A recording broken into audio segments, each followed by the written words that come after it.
Hello besties, welcome back to filmy story line. ಇವತ್ತು ನಾನು ರೀಸೆಂಟಾಗಿ ರಿಲೀಸ್ ಆಗಿರೋಂಥ ಬಾಕ್ ಅರಮನೆ 4 ಅನ್ನೋ ಹಾರರ್ ಆ್ಯಂಡ್ ಥ್ರಿಲ್ಲರ್ ಇರೋವಂಥ ಮೂವಿನ ಎಕ್ಸ್ಪ್ಲೈನ್ ಮಾಡ್ತಾ ಇದ್ದೀನಿ. ಮೂವಿ ಅಂತೂ ಸಖತ್ ಇಂಟ್ರೆಸ್ಟಿಂಗ್ ಆಗಿದೆ. ಇದನ್ನು ನೀವು ಕೂಡ ಎಕ್ಸ್ಪೀರಿಯನ್ಸ್ ಮಾಡ್ತೀರಾ. ಸೊ ಇನ್ಯಾಕೆ ತಡ, ಬನ್ನಿ ವಿಡಿಯೋ ಸ್ಟಾರ್ಟ್ ಮಾಡೋಣ. Let's begin the video. So movie ಸ್ಟಾರ್ಟಿಂಗ್ನಲ್ಲಿ ಸುಮಾರು ವರ್ಷಗಳ ಹಿಂದೆ ಅಸ್ಸಾಂನ ಒಂದು ಹಳ್ಳಿನಲ್ಲಿ ಬಾಕ್ ಅನ್ನೋ ಕ್ಷುದ್ರ ಶಕ್ತಿ ತನ್ನ ಪ್ರಯೋಗ ಮಾಡಲಿಕ್ಕೆ ಸ್ಟಾರ್ಟ್ ಮಾಡಿರತ್ತೆ. ಅದು ಕೂಡ ಮನುಷ್ಯರನ್ನು ಸಾಯಿಸಿ ಅವ್ರ ರೂಪಕ್ಕೆ ಬಂದು ಅವ್ರ ಮನೆಗೆ ಹೋಗಿ ಮನೆಯಲ್ಲಿರೋರ್ನೆಲ್ಲರೂ ಕೂಡ ನಾಶ ಮಾಡ್ತಾ ಇರತ್ತೆ. ಈ ಬಾಕ್ನ ನಿಯಂತ್ರಿಸಬೇಕು ಅಂತಂದರೆ ಅದು ಬಲಹೀನವಾಗಿರೋ ಅಂಥ ಟೈಮ್ನಲ್ಲಿ ಅದರ ಆತ್ಮನ ವಶಪಡಿಸಿಕೊಂಡಿರೋ ಅಂಥ ವ್ಯಕ್ತಿಗೆ ಬಾಕ್ ಗುಲಾಮ ಆಗಿಬಿಡತ್ತೆ. ಬಾಕ್ನ ಗುಲಾಮ ಮಾಡ್ಕೊಳ್ಳಿಕ್ಕೆ ಅಂತ ಹೊರಟ ತುಂಬ ಜನರು ಅದಕ್ಕೆ ಬಲಿಯಾಗಿ ಹೋಗಿರ್ತಾರೆ. ಹಾಗೆಯೇ ಭೈರವಿ ಯೋಗಿ ವಂಶದಲ್ಲಿ ಹುಟ್ಟಿದ ಯೋಗಿಗಳೆಲ್ಲರೂ ಕೂಡ ಸೇರಿಕೊಂಡು ಬಾಕ್ನ ಬಂದಿ ಮಾಡಿ ಒಂದು ಕುಂಡಲದಲ್ಲಿ ಬಾಕ್ನ ಆತ್ಮನ ಬಂಧಿಸಿ ದೇವಸ್ಥಾನಕ್ಕೆ ಹೋಗುವಂಥ ದಾರಿನಲ್ಲಿ ಇರೋವಂಥ ನದಿಗೆ ಅದನ್ನು ಹಾಕ್ಬಿಟ್ಟಿರ್ತಾರೆ. 1 ವರ್ಷದ ನಂತರ ಆ ದೇವಸ್ಥಾನದಲ್ಲಿ ಪೂಜೆ ಮಾಡ್ತಾ ಇದ್ದಂಥ ಪೂಜಾರಿ ಅವತ್ತಿನ ದಿವಸ ದೇವಸ್ಥಾನದಲ್ಲಿ ಪೂಜೆ ಇದ್ದಿದ್ದರಿಂದ ಅವ್ರ ಮಗಳನ್ನ ಕರ್ಕೊಂಡು ನದಿ ದಾಟೋವಾಗ ಆಕಸ್ಮಿಕವಾಗಿ ಮಗಳ ಕೈಗೆ ಬಂಡೆ ತಾಗಿ ರಕ್ತ ಬರೋದಕ್ಕೆ ಸ್ಟಾರ್ಟ್ ಆಗುತ್ತೆ. ಆದರೂ ಕೂಡ ಅದ್ರ ಬಗ್ಗೆ ಯೋಚನೆ ಮಾಡದೇ ಇದ್ದಂಥ ಪೂಜಾರಿ ಅವ್ರ ಪಾಡಿಗೆ ಅವರು ಬಾಕ್ ಬಗ್ಗೆ ಇದ್ದಂಥ ಅಷ್ಟೋ ಕಥೆಗಳನ್ನು ಕೂಡ ಅವ್ರ ಮಗಳಿಗೆ ಹೇಳ್ತಾ ದೋಣಿನ ಸಾಗಿಸ್ಕೊಂಡು ಹೋಗುವಾಗ ಅವ್ರು ನಡೆಸ್ತಾ ಇದ್ದಂಥ ಹುಟ್ಟು ಇಷ್ಟು ದಿವಸ ಬಂದಿ ಆಗಿದ್ದಂಥ ಬಾಕಿಗೆ ತಗಲಿ ಆ ಬಾಕ್ ಅದರಿಂದ ರಿಲೀಸ್ ಆಗಿಬಿಡತ್ತೆ. ಹಾಗೆಯೇ ಅದೇ ಟೈಮ್ನಲ್ಲಿ ಪೂಜಾರಿಯ ಮಗಳ ರಕ್ತ ನದಿನಲ್ಲಿ ಬಿದ್ದಿದ್ರಿಂದ ಬಾಕ್ ಅವಳನ್ನ ವಶಪಡಿಸ್ಕೊಂಡು ಅವ್ರ ಮಗಳನ್ನ ಸಾಯಿಸಿ ಪೂಜಾರಿಯ ಮಗಳ ರೂಪಕ್ಕೆ ಬಂದ್ಬಿಟ್ಟಿರತ್ತೆ. ಸೊ ಪೂಜಾರಿ ಸ್ಟಾರ್ಟಿಂಗಲ್ಲಿ ಇದನ್ನು ಅಬ್ಸರ್ವ್ ಮಾಡದೇ ಇದ್ರೂ ಕೂಡ ಪೂಜಾರಿಗೆ ಬಾಕಿಂದ ತನ್ನ ಮಗಳ ಹತ್ಯೆ ಆಗಿದೆ ಅನ್ನೋ ವಿಚಾರ ಗೊತ್ತಾಗತ್ತೆ. ಅದೇ ಕರೆಕ್ಟಾದ ಟೈಮ್ನಲ್ಲಿ ದೇವಸ್ಥಾನದಲ್ಲಿ ಜೋರಾಗಿ ಪೂಜೆ ಆಗೋದಕ್ಕೆ ಸ್ಟಾರ್ಟ್ ಆಗತ್ತೆ. ಇದರಿಂದ ಬಾಕ್ನಲ್ಲಿದ್ದಂಥ ಶಕ್ತಿ ತಗ್ಗಿ ಹೋಗುತ್ತೆ.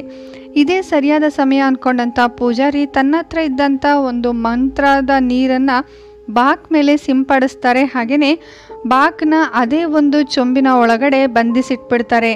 ಹಾಗೆಯೇ ಅಲ್ಲೇ ಇದ್ದಂಥ ಬಾಕ್ ನನ್ನ ಆತ್ಮನ ನನಗೆ ವಾಪಸ್ ಕೊಡು ಅಂತ ಕೇಳಿದಾಗ ಅದೆಲ್ಲ ಸಾಧ್ಯ ಇಲ್ಲ, ನನ್ನ ಮಗಳನ್ನ ನೀನು ಸಾಯಿಸ್ಬಿಟ್ಟಿದ್ಯಾ, ಇನ್ ಕೇಸ್ ಏನಾದರೂ ನನ್ನ ಹೆಂಡತಿಗೆ ವಿಷಯ ಗೊತ್ತಾದರೆ ಅವಳು ಏನಾಗ್ತಾಳೋ ನನಗೆ ಗೊತ್ತಿಲ್ಲ, ಇನ್ನು ನನಗೆ ಬದುಕೋದಕ್ಕೆ ಯಾವುದೇ ರೀತಿಯ ಆಶಾ ಭಾವನೆಯೂ ಕೂಡ ಇರೋದಿಲ್ಲ, ಅದಕ್ಕೋಸ್ಕರ ಇನ್ನು ಮುಂದೆ ನೀನೇ ನನ್ನ ಮಗಳ ಥರ ನನ್ನ ಹೆಂಡತಿ ಮುಂದೆ ನಟಿಸ್ಬೇಕು ಅಂತ ಹೇಳಿ ಪೂಜಾರಿ ಅವ್ರ ಮಗಳನ್ನ ಅವ್ರ ಮನೆಗೆ ಕರ್ಕೊಂಡು ಹೊರಟೋಗ್ತಾರೆ. ಸೊ ಇಲ್ಲಿಗೆ ಈ ಸೀನ್ ಕಟ್ಟಾಗಿ ನೆಕ್ಸ್ಟ್ ಪಾರ್ಟ್ನಲ್ಲಿ ಈ ಚಿತ್ರದ ಮೇನ್ ಕ್ಯಾರೆಕ್ಟರ್ ಆದ ಶಿವಾನಿ ಅವರ ಫ್ಯಾಮಿಲಿನ ನೋಡ್ತೀವಿ. ಶಿವಾನಿ ಪ್ರೀತಿಸಿ ಮದುವೆ ಆಗಿದ್ರಿಂದ ಸದ್ಯಕ್ಕೆ ಅವ್ರ ಫ್ಯಾಮಿಲಿಯಿಂದ ದೂರ ಇದ್ರೂ ಕೂಡ ತುಂಬ ಪ್ರೀತಿಯಿಂದ ನೋಡ್ಕೊಳ್ಳೋ ಹಸ್ಬೆಂಡು ಹಾಗೆಯೇ ಶಿವಾನಿಗೆ ಒಂದು ಗಂಡು ಹಾಗೆ ಒಂದು ಹೆಣ್ಮಕ್ಳು ಕೂಡ ಇರ್ತಾರೆ. ಇವ್ರದ್ದೊಂದು ಹ್ಯಾಪಿಯೆಸ್ಟ್ ಫ್ಯಾಮಿಲಿ ಆಗಿರುತ್ತೆ. ಹೀಗಿರುವಾಗಲೇ ಒಂದು ದಿವಸ ಶಿವಾನಿಯ ಹಸ್ಬೆಂಡು ಬೆಳಗ್ಗೆನೆ ಜಾಗ್ ಮಾಡಲಿಕ್ಕೆ ಅಂತ ಕಾಡೊಳಗಡೆ ಹೊರಟೋಗ್ತಾರೆ. ಈ ರೀತಿ ಅವರು ಜಾಗ್ ಮಾಡೋವಾಗ ಅವ್ರಿಗೆ ಪಟೇಲ್ರ ಮಗರಾದ ರವಿ ಒಂದು ವಿಡಿಯೋ ಮಾಡ್ತಾ ಇರೋದು ಕಾಣಿಸುತ್ತೆ. ಅವನು ಯೂಟ್ಯೂಬರ್ ಆಗಿರ್ತಾನೆ. ಹಾಗೆಯೇ ಅವನನ್ನು ಮಾತಾಡಿಸ್ಕೊಂಡು ಮುಂದೆ ಹೋದಂಥ ರವಿಗೆ ಒಂದು ಆತ್ಮ ಕಾಲಿಡ್ದು ಹೇಳಿದ್ಬಿಡುತ್ತೆ. ಹಾಗೆಯೇ ರವಿನ ಅಲ್ಲೇ ಸಾಯಿಸಿದಂಥ ಆ ಆತ್ಮ ರವಿಯ ರೂಪ ತಗೊಂಡು ಸೀದಾ ಶಿವಾನಿಯ ಮನೆಗೆ ಬರುತ್ತೆ. ಇದನ್ನು ನೋಡ್ತಾ ಇದ್ರೆ ನಮಗೆ ಗೊತ್ತಾಗತ್ತೆ ಆ ಒಂದು ಆತ್ಮ ಬೇರೆ ಯಾವುದೂ ಅಲ್ಲ, ಬಾಕ್ನದ್ದು ಅಂತ. ಮನೆಗೆ ಬಂದಂಥ ಬಾಕ್ನ ಆತ್ಮ ಶಿವಾನಿ ಹತ್ರ ಮಕ್ಕಳೆಲ್ಲಿ ಅಂತ ಕೇಳೋದಕ್ಕೆ ಸ್ಟಾರ್ಟ್ ಮಾಡುತ್ತೆ. ಶಿವಾನಿಗೂ ಕೂಡ ವಿಷಯ ಗೊತ್ತಿಲ್ಲದೇ ಅವಳ ಗಂಡನ ಜೊತೆ ತುಂಬ ಚೆನ್ನಾಗಿ ಮಾತಾಡ್ತಾ ಇರಬೇಕಾದ್ರೇ ಹೊರಗಡೆಯಿಂದ ಬಂದಂಥ ಆ ಊರಿನ ಜನಗಳು ಶಿವಾನಿನ ಜೋರಾಗಿ ಕರೆದು ಯಾವುದೋ ಒಂದು ವಿಚಾರ ಹೇಳಿ ಅವಳನ್ನು ಅಲ್ಲಿಂದ ಕರ್ಕೊಂಡು ಹೊರಟೋಗ್ತಾರೆ. ನಾವು ಮೂವಿ ಸ್ಟಾರ್ಟಿಂಗ್ನಲ್ಲಿ ವಿಡಿಯೋ ಮಾಡ್ತಿದ್ದಂಥ ಯೂಟ್ಯೂಬರ್ ರವಿ ಮನೆ ಒಳಗಡೆ ನಾಯಿ ಜೋರಾಗಿ ಬೊಗಳ್ತಾ ಇದ್ದದನ್ನು ನೋಡಿ ಒಳಗಡೆ ಬಂದರೆ ಶಿವಾನಿಯ ಮಗಳು ಶಕ್ತಿ ಅನ್ಕಾನ್ಷಿಯಸ್ ಆಗಿ ಬಿದ್ದಿರ್ತಾಳೆ. ಹಾಗೆಯೇ ಬಾವಿ ಹತ್ರ ನಾಯಿ ಬೊಗಳುತ್ತಾ ಇದ್ದಿದ್ರಿಂದ ಏನು ಅಂತ ನೋಡಿದಂಥ ರವಿಗೆ ಹಾಗೆ ನೋಡ್ತಾ ಇದ್ದಂಥ ನಮಗೂ ಕೂಡ ಶಾಕ್ ಆಗತ್ತೆ. ಅಲ್ಲಿ ಆಲ್ರೆಡಿ ಶಿವಾನಿ ಸ್ಯೂಸೈಡ್ ಮಾಡ್ಕೊಂಡಿರೋ ರೀತಿ ಹ್ಯಾಂಗ್ ಮಾಡ್ಕೊಂಡಿರ್ತಾಳೆ. ಹಾಗೆ ನಾವು ನೆಕ್ಸ್ಟ್ ಸೀನ್ನಲ್ಲಿ ನೋಡ್ತೀವಿ ಈ ಚಿತ್ರದ ಮೇನ್ ಕ್ಯಾರೆಕ್ಟರ್ ಆಗಿರೋ ಅಂಥ ಶಿವಾನಿಯ ಅಣ್ಣ ಶಿವಾನಿದು ಲವ್ ಮ್ಯಾರೇಜ್ ಆಗಿರೋದ್ರಿಂದ ಅವ್ರ ತಂದೆ ಒಪ್ಪದೇ ಇದ್ದಿದ್ದರಿಂದ ಶಿವ ತುಂಬ ಫೋರ್ಸ್ ಮಾಡಿ ಶಿವಾನಿನ ಮನೆಯಿಂದ ಆಚೆ ಕಳಿಸಿರ್ತಾರೆ. ಸರಿ, ನಿನ್ನ ಲವರ್ ಜೊತೆಗೆ ಬದುಕೋ ಅಂತ ಹೇಳಿ. ಶಿವಾನಿ ಒಂದ್ಸಲ ಸ್ಯೂಸೈಡ್ಗೆ ಟ್ರೈ ಮಾಡಿದಾಗ ಇನ್ಯಾವತ್ತೂ ಕೂಡ ಸ್ಯೂಸೈಡ್ ಮಾಡ್ಕೊಳ್ಬಾರ್ದು ಅಂತ ಶಿವ ಅವಳ ಹತ್ರ ಆಣೆ ಮಾಡಿಸ್ಕೊಂಡಿರ್ತಾನೆ. ಸೊ ಹೀಗಿರುವಾಗಲೇ ಶಿವಾನಿ ಸೂಸೈಡ್ ಮಾಡ್ಕೊಂಡಿರೋ ಅಂಥ ವಿಚಾರ ಗೊತ್ತಾಗ್ತಾ ಇದ್ದಂಗೆ ಶಿವಾನಿ ಅಣ್ಣ ಶಿವನ್ಗೆ ಸ್ವಲ್ಪ ಮಟ್ಟಿಗೆ ತಂಗಿಯ ಸಾವಿನಲ್ಲಿ ಡೌಟ್ ಬರುತ್ತೆ. ಹಾಗೆಯೇ ಶಿವಾನಿ ಹಸ್ಬೆಂಡ್ ಬಗ್ಗೆ ಹೇಳಬೇಕು ಅಂತಂದರೆ ಅವರೊಬ್ಬರು ರಿಯಲ್ ಎಸ್ಟೇಟ್ ಮಾಡ್ತಾ ಇರ್ತಾರೆ, ಮನೆಗಳನ್ನು ರೀಕನ್ಸ್ಟ್ರಕ್ಟ್ ಮಾಡಿ ಅದನ್ನು ಮಾರ್ತಾ ಇರ್ತಾರೆ. ಸೊ ಇವಾಗ ಅವರಿರೋ ಅಂಥ ಮನೆ ಕೂಡ ಈ ಚಿತ್ರದ ಮೇನ್ ಕ್ಯಾರೆಕ್ಟ್ರಾದ ಮಾಯಾ ಅನ್ನೋರ ಮನೆಯೇ ಆಗಿರುತ್ತೆ. ಮಾಯಾ ಡಾಕ್ಟರ್ ಆಗಿದ್ರು ಕೂಡ ಹೇಗಾದರೂ ಸರಿ ಆ ಮನೇನ ಮಾರಿಸ್ಬಿಟ್ಟು ಇದೇ ಊರಿನಲ್ಲಿ ಒಂದು ಹಾಸ್ಪಿಟಲ್ ಕಟ್ಟಿ ಜನರಿಗೆ ಸೇವೆ ಮಾಡಬೇಕು ಅನ್ನೋದೇ ಅವರ ಉದ್ದೇಶ ಆಗಿರುತ್ತೆ. ಹಾಗೆಯೇ ಶಿವಾನಿ ಅಣ್ಣ ಶಿವನ್ ಬಗ್ಗೆ ಹೇಳಬೇಕು ಅಂತಂದರೆ ಯಾವಾಗಲೂ ಕೂಡ ನ್ಯಾಯ ನೀತಿ ಅಂತ ಇದ್ದಂಥ ಲಾಯರ್ ಆಗಿರುತ್ತೆ. ಇವ್ರ ಹತ್ರ ಕೇಸ್ ಕೂಡ ಯಾವುದೂ ಜಾಸ್ತಿ ಬರ್ತಾ ಇರೋದಿಲ್ಲ. ಹೇಗಾದರೂ ಸರಿ ಆ ಮನೆ ಮಾರಿಸಿ ತನ್ನ ತಂಗಿಯ ಗಂಡನಿಗಿರೋ ಅಂಥ ಸಾಲ ಎಲ್ಲ ತೀರಿಸಬೇಕು ಅಂದ್ಕೊಂಡಂಥ ಶಿವ ಇದೇ ಮನೆಯಲ್ಲಿ ಉಳ್ಕೊಳ್ಳೋದಕ್ಕೆ ಡಿಸೈಡ್ ಮಾಡ್ತಾರೆ. ಇವ್ರು ಊರಿಗೆ ಬರೋಷ್ಟ್ರೊಳಗಾಗ್ಲೇ ಊರಿನವರೇನೆ ಶಿವಾನಿ ಹಾಗೆ ಅವ್ರ ಹಸ್ಬೆಂಡ್ ಇಬ್ಬರದು ಕೂಡ ಅಂತ್ಯ ಸಂಸ್ಕಾರ ಮಾಡಿ ಮುಗಿಸಿರ್ತಾರೆ. ಈ ವಿಷಯ ತಿಳ್ಕೊಂಡಂಥ ಶಿವ ಹಾಗೆ ಅವ್ರ ಅತ್ತೆಗೂ ಕೂಡ ತುಂಬಾ ಬೇಜಾರಾಗುತ್ತೆ. ಹಾಗೆ ನೆಕ್ಸ್ಟ್ ಸೀನಲ್ಲಿ ಶಿವಾನಿಯ ಮಗ ಶಿವಶಂಕರ್ ಆಟ ಆಡ್ತಾ ಇರೋವಾಗ ಅವನ ಎದುರುಗಡೆ ಪ್ಯಾರಾನಾರ್ಮಲ್ ಆಕ್ಟಿವಿಟೀಸ್ ನಡೆಯೋದಕ್ಕೆ ಸ್ಟಾರ್ಟ್ ಆಗುತ್ತೆ. ಇದರಿಂದ ಶಂಕರ್ಗಂತೂ ತುಂಬಾ ಭಯ ಆಗುತ್ತೆ.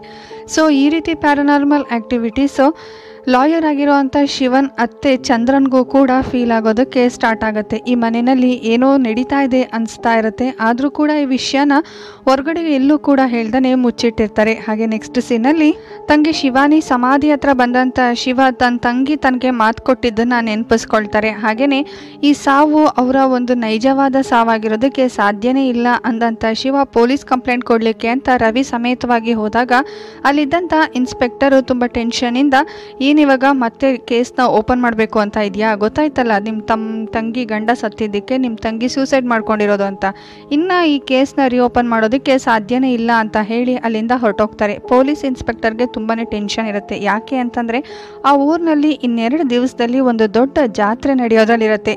ತುಂಬ ಊರುಗಳಿಂದ ತುಂಬಾ ಭಕ್ತಾದಿಗಳು ಹಾಗೆಯೇ ಸ್ವಾಮೀಜಿಗಳು ಗುರೂಜಿಗಳು ಎಲ್ಲರೂ ಕೂಡ ಬರೋರಿರ್ತಾರೆ. ಹಾಗೆ ನೆಕ್ಸ್ಟ್ ಸೀನಲ್ಲಿ ಕಂಪ್ಲೇಂಟ್ ಕೊಡ್ಲಿಕ್ಕೆ ಬಂದಂಥ ರವಿ ಹಾಗೆಯೇ ಶಿವ ಇಬ್ಬರು ಕೂಡ ಜೀಪ್ನಲ್ಲಿ ವಾಪಸ್ ಬರೋವಾಗ ರವಿ ತೆಗೆದಂಥ ಆ ಒಂದು ವಿಡಿಯೋ ಕ್ಲಿಪ್ಪಿಂಗ್ಸ್ನ ಶಿವನ್ಗೆ ತೋರಿಸ್ತಾ ಇರ್ತಾರೆ. ನಿಮ್ಮ ತಂಗಿ ಗಂಡ ತುಂಬಾ ಫಿಟ್ ಆಗಿದ್ರು ಕೂಡ ಇದ್ದಕ್ಕಿದ್ದಂಗೆ ಅದು ಹೇಗೆ ಸತ್ತೋದ್ರು ಅಂತ ಹೇಳಲಿಕ್ಕೆ ಆಗ್ತಿಲ್ಲ ಅಂತ. ಹಾಗೆಯೇ ಶಿವ ಹೇಳ್ತಾರೆ ಊರಿನವ್ರೆಲ್ಲರೂ ಕೂಡ ನನ್ನ ತಂಗಿ ಆಚೆ ಹೋಗಿದ್ದನ್ನು ನೋಡಿದ್ರಂತೆ, ಇದನ್ಯಾಕೋ ನನ್ನ ಕೈಲಿ ನಂಬಕ್ಕೆ ಆಗ್ತಿಲ್ಲ ಅಂತ ಹೇಳೋವಾಗ ರವಿ ಅವತ್ತಿನ ದಿವಸ ನಡೆದದನ್ನು ಹೇಳ್ತಾರೆ.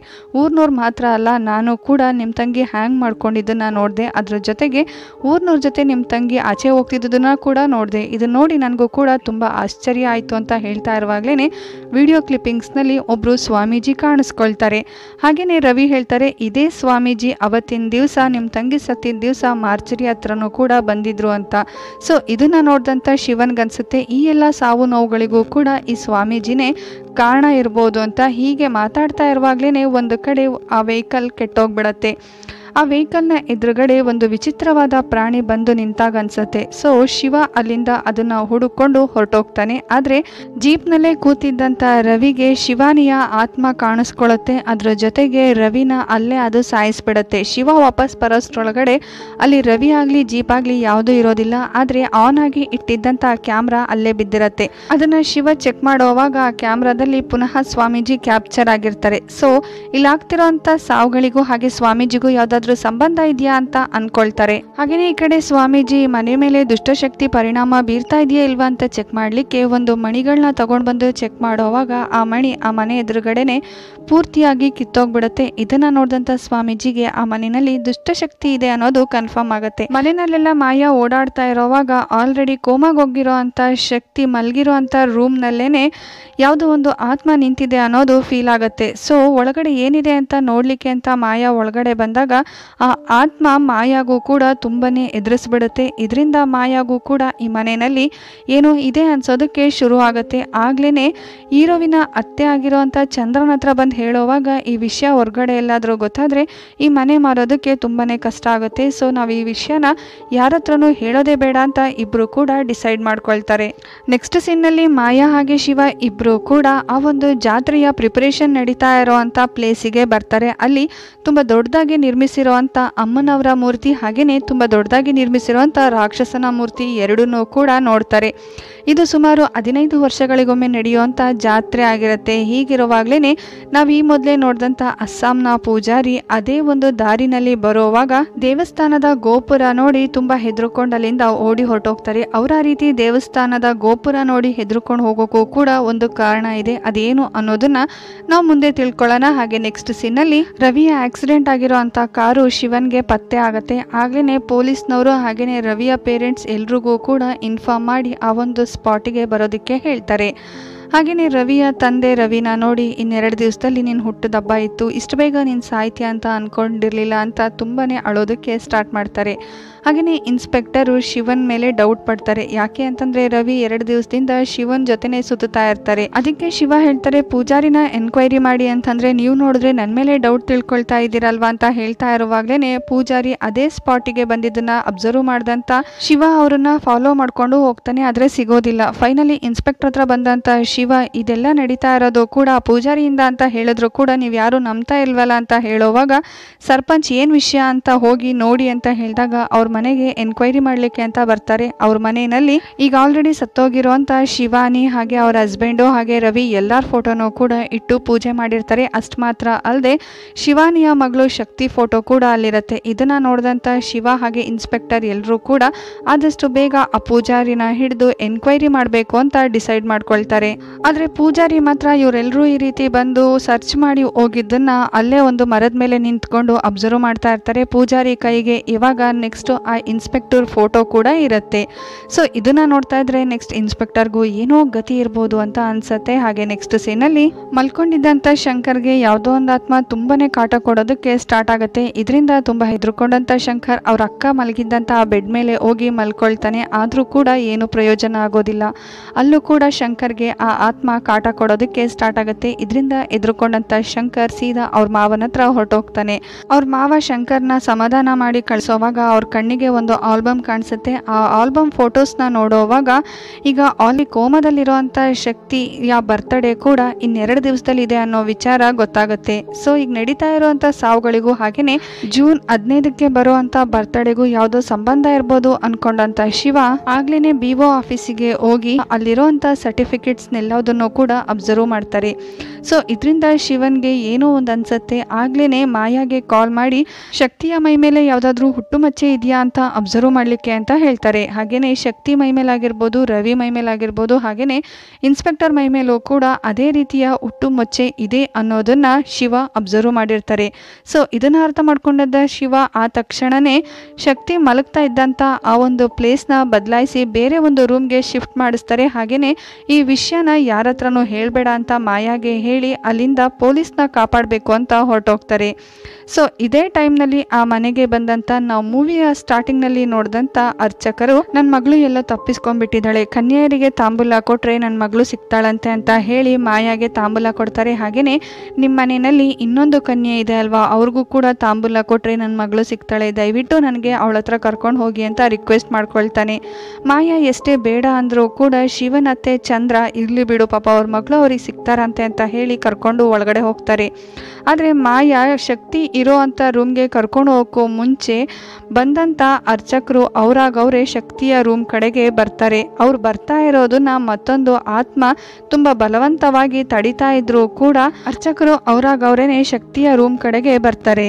ಹಾಗೆಯೇ ಇನ್ನೇನು ಶಕ್ತಿನ ಸಾಯಿಸಬೇಕು ಅಂತ ನೋಡ್ತಾ ಇರೋವಾಗ್ಲೇ ಸ್ಟಾರ್ಟಿಂಗಿಂದನೂ ಕೂಡ ಅರ್ಚಕರು ಒಳಗಡೆ ಬರೋದನ್ನ ತಡಿತಾ ಇದ್ದಂಥ ಆ ಆತ್ಮ ಫೈನಲಿ ತಡೆಯೋದ್ರಲ್ಲಿ ಯಶಸ್ವಿ ಆಗತ್ತೆ. ಹಾಗೇನೆ ಅರ್ಚಕರ ಕೈಗೆ ಆದಂಥ ಗಾಯ ಅದಾಗದೆ ವಾಸಿ ಆಗಿದ್ದನ್ನ ನೋಡಿದಂಥ ನಮಗೆ ಅರ್ಥ ಆಗತ್ತೆ ಇದು ಅರ್ಚಕರಲ್ಲ, ಅರ್ಚಕರನ್ನ ಸಾಯಿಸಿ ಬಂದಿರೋಂಥ ಬಾಕ್ ಅಂತ.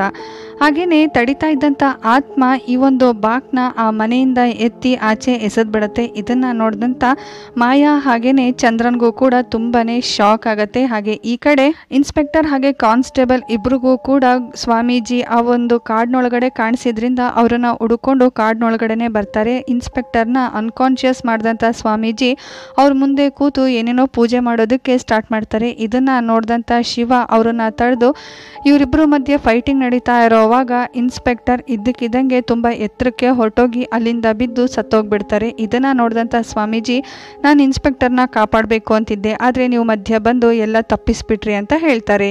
ಹಾಗೆಯೇ ಈ ಕಡೆ ನಾವು ನೋಡ್ತೀವಿ, ಇಷ್ಟು ದಿವಸದಿಂದನೂ ಕೂಡ ಕೋಮಾಗೋದಂಥ ಶಕ್ತಿಗೆ ಪ್ರಜ್ಞೆ ಬಂದಿರುತ್ತೆ. ಹಾಗೆಯೇ ಶಕ್ತಿ ಪಕ್ಕದಲ್ಲೇ ಅವ್ರ ಅಮ್ಮನ ಆತ್ಮ ನಿಂತು ಅವ್ರ ಮಗನ್ನು ಕೂಡ ಕರಿತಾ ಇರುತ್ತೆ. ಇದರಿಂದ ನಮಗೆ ಗೊತ್ತಾಗೋದೇನು ಅಂತಂದರೆ, ಒಳಗೆ ಬಂದಂಥ ಬಾಕ್ನ ತಡೆದಿದ್ದು ಬೇರೆ ಯಾವುದೂ ಅಲ್ಲ, ಶಿವಾನಿಯ ಆತ್ಮ, ತಾಯಿಯ ಆತ್ಮ ತನ್ನ ಮಗಳನ್ನ ಕಾಪಾಡ್ಕೊಳ್ತು ಅಂತ. ಹಾಗೆ ನೆಕ್ಸ್ಟ್ ಸೀನಲ್ಲಿ ಶಿವನ್ಗೆ ಕಾಲ್ ಮಾಡಿದಂಥ ಕಾನ್ಸ್ಟೇಬಲ್ ಸ್ವಾಮೀಜಿ ಹೇಳಿರೋ ಪ್ರಕಾರ ಪೂಜಾರಿ ಮನೆಗೆ ಹೋಗಿ ನೋಡಿದ್ರೆ ಪೂಜಾರಿ ಹಾಗೆ ಅವ್ರ ಹೆಂಡತಿ ಇಬ್ರದ್ದು ಕೂಡ ಡೆಡ್ ಬಾಡಿ ಸಿಕ್ಕಿದೆ. DSP ಎನ್ಕ್ವೈರಿ ಮಾಡಬೇಕು ಅಂತಿದ್ದಾರೆ, ನೀವು ಕೂಡ ಆದಷ್ಟು ಬೇಗ ಬನ್ನಿ ಅಂತ ಕರೆದಿದ್ರಿಂದ ಈ ಒಂದು ರೌಂಡ್ ಟೇಬಲ್ ಕಾನ್ಫರೆನ್ಸ್ನಲ್ಲಿ ಶಿವ ಕೂಡ ಅಟೆಂಡ್ ಮಾಡ್ತಾರೆ. ಇಲ್ಲಿ ಸ್ವಾಮೀಜಿ ಹೇಳೋದೇನು ಅಂತಂದರೆ, ಸ್ವಾಮೀಜಿ ಅವ್ರದ್ದು ಭೈರವ ಯೋಗ ವಂಶಕ್ಕೆ ಹುಟ್ಟಿರೋ ಅಂಥ ಜನ್ಮ ಆಗಿರುತ್ತೆ. ಇವರೆಲ್ಲರೂ ಕೂಡ ದುಷ್ಟಶಕ್ತಿನ ನಿಯಂತ್ರಿಸುವಂಥ ಕೆಲಸ ಮಾಡ್ತಾ ಇರ್ತಾರೆ. ಈಗಿರುವಾಗಲೇ ಒಂದು ದಿವಸ ಪೂಜಾರಿಯ ಮಗಳ ದೇಹ ಆ ಒಂದು ನದಿನಲ್ಲಿ ತೇಲ್ತಾ ಇರೋದು ಗೊತ್ತಾಗಿದ್ರಿಂದ ಬಾಕ್ನ ಕೂಡಿಟ್ಟಿದ್ದು ಅಲ್ಲಿಂದ ಬಿಡುಗಡೆ ಹೊಂದಿದೆ ಅಂತ ಗೊತ್ತಾಗತ್ತೆ. ಆಗ್ಲೇ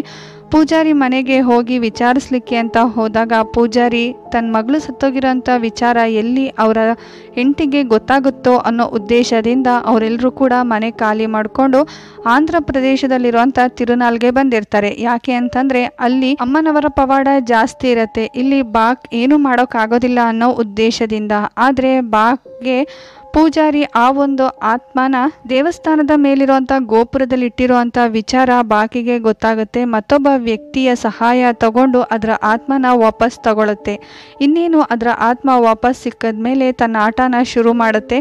ನಾವು ಮೂವಿಯ ಮಧ್ಯದಲ್ಲಿ ನೋಡ್ದಂಗೆ ಈ ಒಂದು ಆತ್ಮ ಅಲ್ಲಿಂದ ಬಾಕ್ ತಗೊಂಡೋಗಿರುವಂಥ ವಿಚಾರ ಪೂಜಾರಿಗೆ ಗೊತ್ತಾಗಿದ್ರಿಂದ ಹೇಗಾದರೂ ಸರಿ ತನ್ನ ಹೆಂಡತಿನ ಕಾಪಾಡಬೇಕು ಅಂದ್ಕೊಂಡಂಥ ಪೂಜಾರಿ ಆ ತಕ್ಷಣ ಮನೆಗೆ ಓಡಿ ಹೊರಟು ವಾಪಸ್ ಬಂದಿರ್ತಾರೆ. ಆದರೆ ಮನೆಗೆ ಬರೋಷ್ಟ್ರೊಳಗಾಗ್ಲೇ ಪೂಜಾರಿಯ ಹೆಂಡತಿನ ಕೊಂದಂಥ ಬಾಕ್ ಕೊನೆಗೆ ಪೂಜಾರಿನೂ ಕೂಡ ಸಾಯಿಸ್ಬಿಡತ್ತೆ. ಸೊ ಈ ರೀತಿಯಾಗಿ ಪೂಜಾರಿ ಹಾಗೆ ಅವ್ರ ಹೆಂಡತಿ ಇಬ್ರು ಕೂಡ ಬಾಕ್ ಕೈಲಿ ಹತ್ಯೆ ಆಗಿರ್ತಾರೆ ಅನ್ನೋ ವಿಚಾರ ಗೊತ್ತಾಗತ್ತೆ. ಹಾಗೇನೆ ಈಗ ಬಾಕಿನ ಶಕ್ತಿ ಕುಂದಿರೋದ್ರಿಂದ ಆ ಶಕ್ತಿನ ರಿಕವರಿ ಮಾಡ್ಕೊಳ್ಬೇಕಾಗಿರುತ್ತೆ. ಅದಕ್ಕೋಸ್ಕರ ಬಾಕ್ ಇನ್ನೆರಡು ದಿವಸದಲ್ಲಿ ನಡಿಬೇಕಾಗಿದ್ದಂಥ ಆ ಒಂದು ಜಾತ್ರೆ ಒಳಗಡೆ ಕರೆಕ್ಟಾಗಿ ಜೂನ್ 15ಕ್ಕೆ ಹುಟ್ಟಿರೋ ಅಂಥ ವ್ಯಕ್ತಿಗಳನ್ನ ಕಂಡಿಡಿದು ಅವರನ್ನ ಸಾಯಿಸಬೇಕು ಅಂತ ಡಿಸೈಡ್ ಮಾಡುತ್ತೆ. 5 ವರ್ಷದಲ್ಲಿ ಇರುವಂಥ ಶಕ್ತಿ ಹಾಗೆಯೇ 25 ವರ್ಷದಲ್ಲಿ ಇರುವಂಥ ಸರ್ಪಂಚ್ ಮಗ ರವಿ ಹಾಗೆ 35 ವರ್ಷದಲ್ಲಿ ಇರುವಂಥ ಇನ್ಸ್ಪೆಕ್ಟರ್ ಇವ್ರ ಮಧ್ಯೆ 10 ವರ್ಷ ಗ್ಯಾಪ್ ಇರತ್ತೆ.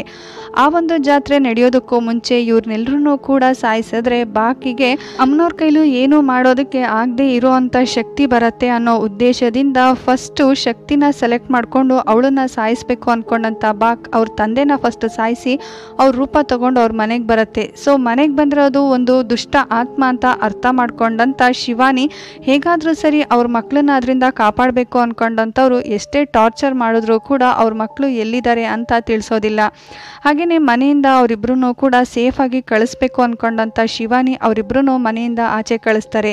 ಇದೇ ಒಂದು ಪ್ರೋಸೆಸ್ನಲ್ಲಿ ಶಿವಾನಿಯ ಹಸ್ಬೆಂಡು ಶಿವಾನಿಗೆ ಹ್ಯಾಂಗ್ ಮಾಡಿ ಸಾಯಿಸ್ಬಿಡುತ್ತೆ. ಈ ವಿಚಾರ ಶಕ್ತಿಗೆ ಗೊತ್ತಾಗತ್ತೆ. ಹಾಗೆಯೇ ಇದೇ ಒಂದು ಭಯದಲ್ಲಿದ್ದಂಥ ಶಕ್ತಿ ಅಲ್ಲಿಂದ ತಡವಿ ಕೆಳಗಡೆ ಬಿದ್ದು ಕೋಮಾಗೊಟ್ಟೋಗ್ತಾರೆ.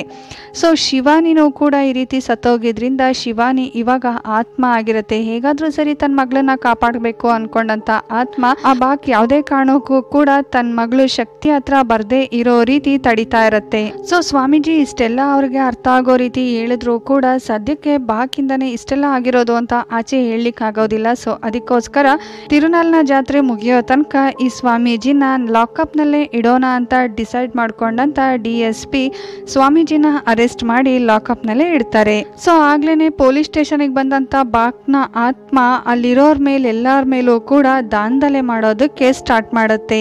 ಸೊ ಇಷ್ಟೆಲ್ಲ ದಾಂಧಲೆ ಮಾಡ್ತಾ ಇದ್ದದನ್ನ ನೋಡಿದಂತ ಪೂಜಾರಿ ಫೈನಲಿ ಆ ಒಂದು ಬಾಕ್ನ ಆತ್ಮನ ನಿಯಂತ್ರಿಸ್ತಾರೆ. ಹಾಗೆ ನೆಕ್ಸ್ಟ್ ಸೀನಲ್ಲಿ ಶಿವಾನಿ ಸಾಯೋವರೆಗೂ ಕೂಡ ತನ್ನ ಮಕ್ಕಳಿಗೋಸ್ಕರ ಎಷ್ಟೆಲ್ಲ ಹೋರಾಡಿದ್ಲು ಅಂತ ಶಿವ ಹೇಳೋದಕ್ಕೆ ಸ್ಟಾರ್ಟ್ ಮಾಡ್ತಾರೆ. ಸತ್ ಮೇಲೂ ಕೂಡ ತನ್ನ ಮಕ್ಕಳಿಗೋಸ್ಕರ ನನ್ನ ತಂಗಿ ಎಷ್ಟು ಹೋರಾಡ್ತಾ ಇದ್ದಾಳೆ ಅನ್ನೋದನ್ನ ಹೇಳ್ತಾ ಇರೋದನ್ನ ಕೇಳಿಸ್ಕೊಂಡಂತ ಶಿವಾನಿಗೆ ತನ್ನ ಅಣ್ಣನ ಮೇಲೆ ಇನ್ನೂ ಕೂಡ ಪ್ರೀತಿ ಜಾಸ್ತಿ ಬರುತ್ತೆ. ಹಾಗೆ ನೆಕ್ಸ್ಟ್ ಸೀನಲ್ಲಿ ನಾವು ನೋಡ್ತೀವಿ, ಮನೆ ಒಳಗಡೆ ಬರ್ತಾ ಇದ್ದಂಥ ಮಾಯನ ಗಾಡಿ ಒಳಗಡೆ ಬರೋಕ್ಕಾಗ್ದೇ ಅಲ್ಲೇ ಆಕ್ಸಿಡೆಂಟ್ ಆಗಿ ಬಿದ್ದೋಗುತ್ತೆ. ಯಾಕೆ ಈ ರೀತಿ ಮಾಯನ್ ಗಾಡಿ ಆಚೆ ಕಡೆ ಬಿತ್ತು ಅಂತ ನೋಡ್ಲಿಕ್ಕೆ ಎಲ್ಲರೂ ಕೂಡ ಆಚೆ ಬರೋವಾಗ ಗೊತ್ತಾಗೋದೇನು ಅಂತಂದ್ರೆ, ಮಾಯಾ ಹಾಕ್ಕೊಂಡಿದ್ದಂಥ ಏಫ್ರಾನ್ ಮೇಲ್ಗಡೆ ರಕ್ತದ ಕಲೆ ಇರುತ್ತೆ. ನಾವೀಗಾಗಲೇ ನೋಡಿದಂಥ ಪೊಲೀಸ್ ಸ್ಟೇಷನ್ನಲ್ಲಿ ನಡೆದಂಥ ದಾಂಧಲೆನ ಟ್ರೀಟ್ಮೆಂಟ್ ಕೊಟ್ಟಂಥ ಮಾಯಾ ಹಾಕ್ಕೊಂಡಂಥ ಏಫ್ರಾನಲ್ಲಿ ರಕ್ತದ ಕಲೆ ಇರುತ್ತೆ. ಸೊ ಇದರಿಂದ ಆ ಒಂದು ರಕ್ತದ ಕಲೆ ಹೊಂದಿರುವಂಥ ಏಫ್ರಾನನ್ನು ಶಿವಾನಿ ಒಳಗಡೆ ಬರೋದಕ್ಕೆ ಬಿಡ್ತಾ ಇರೋದಿಲ್ಲ. ಇದನ್ನು ಅಬ್ಸರ್ವ್ ಮಾಡಿದಂಥ ಶಿವ ಆ ರಕ್ತದ ಕಲೆ ಯಾರ್ದಿರ್ಬೋದು ಅಂತ ಚೆಕ್ ಮಾಡಿಸ್ಲಿಕ್ಕೆ ಹಾಸ್ಪಿಟಲ್ಗೆ ಕಳಿಸ್ತಾರೆ. ಆ ಬ್ಲಡ್ನ ಚೆಕ್ ಮಾಡಿದಂಥ ಮಾಯಾ ಅಲ್ಲಿ ಇರೋವಂಥ ಬ್ಲಡ್ ನೀರಿನ ಮೇಲಾದರೂ ಸರಿ, ಭೂಮಿ ಮೇಲಾದರೂ ಸರಿ ಬದುಕೋ ಅಂತ ಶಕ್ತಿ ಇರೋವಂಥದ್ದು. ಇದನ್ನ ನೋಡ್ತಾ ಇದ್ರೆ ಇದು ಮನುಷ್ಯನ ಬ್ಲಡ್ ಅಲ್ವೇ ಅಲ್ಲ ಅನಿಸ್ತಾ ಇದೆ ಅಂತ ಹೇಳೋವಾಗ ಶಿವ ಕೇಳ್ತಾರೆ ಈ ಬ್ಲಡ್ ಯಾರ್ದು ಅಂತ. ಈಗ ರಿವೀಲ್ ಆಗುವಂತ ಟ್ವಿಸ್ಟ್ ಏನು ಅಂತಂದ್ರೆ ಸರ್ಪಂಚ್ ಹಾಗೆ ಸ್ವಾಮೀಜಿ ಇಬ್ರು ಕೂಡ ಹಾಸ್ಪಿಟಲ್ ಇಂದ ಹೊರಟು ಬಂದಿರ್ತಾರೆ. ಸೊ ಇದನ್ನ ಅಬ್ಸರ್ವ್ ಮಾಡಿದಂತ ಶಿವ ಸರ್ಪಂಚ್ ಹತ್ರ ಬಂದು ಸ್ವಾಮೀಜಿ ಎಲ್ಲಿ ಅಂತ ಕೇಳೋವಾಗ ಸರ್ಪಂಚ್ ಹೇಳೋದಕ್ಕೆ ತಯಾರೇ ಇರೋದಿಲ್ಲ. ಸೊ ಈ ಮಧ್ಯೆ ಸರ್ಪಂಚ್ ಜನಗಳ ಜೊತೆ ಶಿವನ್ಗೆ ಒಂದು ದೊಡ್ಡ ಫೈಟಿಂಗ್ ಆಗುತ್ತೆ. ಸೊ ಅದಾದ್ಮೇಲೆ ಸ್ವಾಮೀಜಿಯ ದೇಹ ಸರ್ಪಂಚ್ನ ಕಾರ್ನ ಡಿಕ್ಕಿನಲ್ಲಿರುವಂತದ್ದು ಗೊತ್ತಾಗುತ್ತೆ. ಇದನ್ನ ನೋಡಿದ್ರೆ ಗೊತ್ತಾಗೋದೇನು ಅಂತಂದ್ರೆ ಈಗ ಇರುವಂತ ಸ್ವಾಮೀಜಿ ಬಾಕ್ ಆಗಿರತ್ತೆ. ಸೊ ಹಾಸ್ಪಿಟಲ್ ಅಲ್ಲಿ ಅವರಿಬ್ರು ಮಧ್ಯೆ ಡಿಸ್ಕಸ್ ಆಗುವಾಗ ಸ್ವಾಮೀಜಿ ಸರ್ಪಂಚ್ ಹತ್ರ ಹೇಳ್ತಾರೆ ಈಗ ಸದ್ಯಕ್ಕೆ ಬಾಕ್ ಯಾರ ದೇಹದಲ್ಲಿದೆ ಅಂತ ಗೊತ್ತಿಲ್ಲ, ಹೇಗಾದ್ರೂ ಸರಿ ಶಿವಾನಿಯ ದೇಹನ ನಾಶ ಮಾಡಿದ್ರೆ ಬಾಕ್ ಹೊರಗಡೆ ಬರುತ್ತೆ. ಇದರಿಂದ ಗೊತ್ತಾಗೋದೇನು ಅಂತಂದ್ರೆ ಆದಷ್ಟು ಬೇಗ ಬಾಕ್ನ ನಾವು ನಿಯಂತ್ರಿಸಬಹುದು ಅಂತ ಹೇಳಿದ್ರಿಂದ ಸರ್ಪಂಚಿಗೆ ಬಾಕ್ನ ಮಾಯೆಯ ಮಾತು ಅರ್ಥ ಆಗೋದಿಲ್ಲ. ಸೊ ಇದರಿಂದ ಸ್ವಾಮೀಜಿ ಜೊತೆಗೆ ಅವ್ರ ಜನಗಳನ್ನು ಕೂಡ ಶಿವಾನಿಯ ದೇಹನ ನಾಶ ಮಾಡ್ಲಿಕ್ಕೋಸ್ಕರ ಕಳಿಸ್ತಾರೆ. ಶಿವಾನಿಯ ದೇಹ ಇದ್ರೇನೆ ಅಲ್ವಾ ಅವ್ರ ಮಗಳನ್ನ ಕಾಪಾಡೋದಕ್ಕಾಗೋದು. ಸೊ ಅದನ್ನೇ ನಾಶ ಮಾಡಿದ್ರೆ ಶಿವಾನಿ ಇನ್ನೇನು ಮಾಡೋದಕ್ಕಾಗೋದಿಲ್ಲ ಅಂತ ತುಂಬಾ ಖುಷಿಯಿಂದ ಶಿವಾನಿಯ ಆತ್ಮ ಅಲ್ಲಿ ಇರೋವಾಗ್ಲೇನೆ ಸೊ ಇಲ್ಲಿ ನಾಶ ಆಗ್ತಿರೋಂಥ ವಿಷಯ ಗೊತ್ತಾಗಿದ್ರಿಂದ ಶಿವಾನಿ ಕೂಡ ಈ ಒಂದು ಸ್ಮಶಾನಕ್ಕೆ ಬರ್ತಾರೆ. ಬಾಕ್ ಹಾಗೆ ಶಿವಾನಿ ಮಧ್ಯೆ ದೊಡ್ಡ ಫೈಟಿಂಗೇ ನಡೆಯುತ್ತೆ. ಈ ಫೈಟಿಂಗ್ನಲ್ಲಿ ಅಲ್ಲಿರುವಂಥ ಅಷ್ಟು ದುಷ್ಟಶಕ್ತಿಗಳನ್ನು ಕರೆದಂಥ ಬಾಕ್ ಕೊನೆಗೂ ಕೂಡ ಶಿವಾನಿಯ ದೇಹಕ್ಕೆ ಬೆಂಕಿ ಇಟ್ಬಿಡುತ್ತೆ ಅವ್ರ ಅಣ್ಣ ಬರೋಷ್ಟ್ರೊಳಗಾಗ್ಲೇನೆ. ಕೊನೆಯಲ್ಲಿ ಅವ್ರ ಅಣ್ಣನ ಎದುರುಗಡೆ ಬಂದಂಥ ಶಿವಾನಿ ಅವರಿಬ್ರು ಕಾಪಾಡು ಅಣ್ಣಯ್ಯ, ಮಕ್ಕಳು ಜೋಪಾನ ಅಂತ ಹೇಳಿ ಅಲ್ಲಿಂದ ಹೊರಟೋಗುತ್ತೆ. ಆಗ್ಲೇನೆ ಶಿವ ಮಾಯಾಗೆ ಕಾಲ್ ಮಾಡಿ ಬಾಕ್ನ ಆತ್ಮ ಅಲ್ಲಿಗೆ ಬರೋದ್ರಲ್ಲಿದೆ, ಆದಷ್ಟು ಶಕ್ತಿನ ಕಾಪಾಡು ಅಂತ ಹೇಳ್ತಾರೆ. ಕೊನೆಗೂ ಕೂಡ ಬಾಕ್ನ ರೂಪದಲ್ಲಿದ್ದಂಥ ಸ್ವಾಮೀಜಿ ಆ ಮನೆಗೆ ಬಂದು ಶಕ್ತಿನ ಎಲ್ಲ ಕಡೆ ಹುಡುಕೋವಾಗ ಕೊನೆಗೆ ಪ್ಲಾನ್ ಮಾಡಿದಂಥ ಮಾಯಾ ಶಕ್ತಿನ ಕರ್ಕೊಂಡು ಸೀದಾ ಆ ಜಾತ್ರೆಗೆ ಬರ್ತಾರೆ. ಸೊ ಈ ವಿಷಯ ಗೊತ್ತಾಗ್ತಾ ಇದ್ದಂಗೆನೆ ಸ್ವಾಮೀಜಿ ಕೂಡ ಆ ಜಾತ್ರೆಗೆ ಬಂದು ಹುಡ್ಕೋದಕ್ಕೆ ಸ್ಟಾರ್ಟ್ ಮಾಡ್ತಾರೆ. ಆಗಲೇ ಅಲ್ಲಿಗೆ ಬಂದಂಥ ಶಿವ ಶಕ್ತಿನ ಕರ್ಕೊಂಡು ಆ ರಾಕ್ಷಸನ ಪ್ರತಿಮೆ ಇದ್ದಂಥ ಆ ಒಂದು ಮೂರ್ತಿ ಒಳಗಡೆ ಹೊರಟೋಗ್ತಾರೆ. ಈ ರೀತಿ ಅವ್ರ ಮೂರು ಜನರು ಕೂಡ ಓಡಾಡ್ತಾ ಇರೋವಾಗ್ಲೇನೆ ಆ ಒಂದು ಗಳಿಗೆ ಬರುತ್ತೆ. ಆ ಗಳಿಗೆನಲ್ಲಿ ಶಿವ ಹಾಗೆ ಶಕ್ತಿ ಇಬ್ರು ಕೂಡ ಆ ರಾಕ್ಷಸನ ಕಣ್ಣಿಂದ ಸೀದಾ ತಪ್ಪಿಸ್ಕೊಂಡು ಆಚೆ ಬಂದ್ಬಿಡ್ತಾರೆ. ಆದ್ರೆ ಅಲ್ಲೇನೆ ಬಾಕ್ನ ರೂಪದಲ್ಲಿದ್ದಂಥ ಸ್ವಾಮೀಜಿ ಲಾಕ್ ಆಗಿ ಹೋಗ್ತಾರೆ. ಆಗ್ಲೇ ಅಲ್ಲಿಗೆ ಬಂದಂಥ ಸ್ವತಃ ಅಮ್ಮನವರೇನೆ ತ್ರಿಶೂಲ ತಗೊಂಡು ಆ ಒಂದು ಬಾಕ್ನ ನಾಶ ಮಾಡ್ತಾರೆ. ಸೊ ಈ ರೀತಿಯಾಗಿ ದುಷ್ಟ ಶಕ್ತಿ ಸ್ವತಃ ಅಮ್ಮನವರೇನೆ ನಾಶ ಮಾಡ್ತಾರೆ. ಸೊ ಇಲ್ಲಿಗೆ ಈ ಮೂವಿ ಮುಗ್ದಿದೆ. ಮೂವಿ ಹೇಗನ್ನಿಸ್ತು, ನಿಮಗೂ ಕೂಡ ಒಳ್ಳೆ ಎಕ್ಸ್ಪೀರಿಯನ್ಸ್ ಕೊಡ್ತಾ ಅನ್ನೋದನ್ನ ಕಮೆಂಟ್ ಮಾಡಿ ತಿಳಿಸಿ. ಫ್ಯಾಮಿಲಿಗೂ ಫ್ರೆಂಡ್ಸ್ಗೂ ಈ ಒಂದು ವಿಡಿಯೋನ ಶೇರ್ ಮಾಡಿ. ಐ ಹೋಪ್ ನಿಮ್ಗೆ ಈ ವಿಡಿಯೋ ಇಷ್ಟ ಆಗೇ ಆಗುತ್ತೆ ಅಂತ ಅಂದ್ಕೊಂಡಿದ್ದೀನಿ. ಸೊ ಲೈಕ್ ಮಾಡೋದನ್ನ ಮರಿಬೇಡಿ. ಇಂಥದ್ದೇ ಒಂದು ಥ್ರಿಲ್ಲಿಂಗ್ ಸಸ್ಪೆನ್ಸ್ ಹಾರರ್ ಮೂವಿ ಜೊತೆಗೆ ಆದಷ್ಟು ಬೇಗ ನಿಮ್ಮ ಮುಂದೆ ಬರ್ತೀನಿ. Still then take care, love you all, thank you for watching, bye.